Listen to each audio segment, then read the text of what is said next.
Shin kana cikin nau'ikan mutanen da suke tunanin sanyaya kalamai da tausasawa da jera kalamai irin na soyayya ga masoyiya shiriri-ta ne da kuma yarinta? Idan har tunaninka ya kasance haka ne ko kuma tunaninki ya kasance irin haka, to ka ba wani dama da kofar shiga gonanka don ya jarraba daɗaɗɗen kalamai ga masoyinka ko masoyiyarka, sannan ka jira ka ga me zai kasance bayan haka. Babu shakka karshen labarin ba zai yi daɗi ba.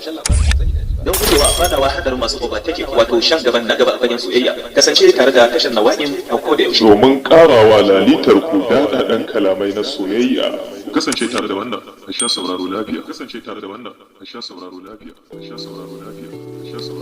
Idan ana batun iya soyayya aka same ki an gama, idan ana maganar iya kwalliya aka same ki to an gama, idan ana zancen iya kalamai aka same ki to an yi dace.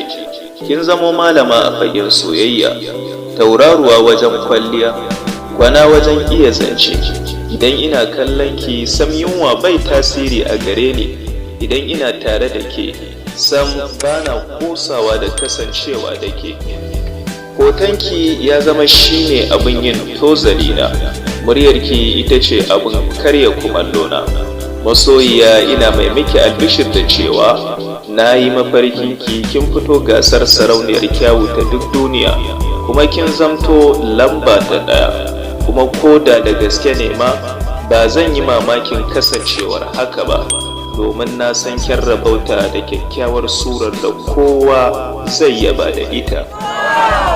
Yauwa, da fatan an ji daɗin waɗannan kaɗaitattun kalmomi. Yanzu abin da ya rage kuma sai ka tafi kai subscribe idan har ba kai ba, idan kuma kai sai ka danna alamar ƙararrawa tare da danna like idan har ya bayyana. Tashar Nawa'im ta wuce.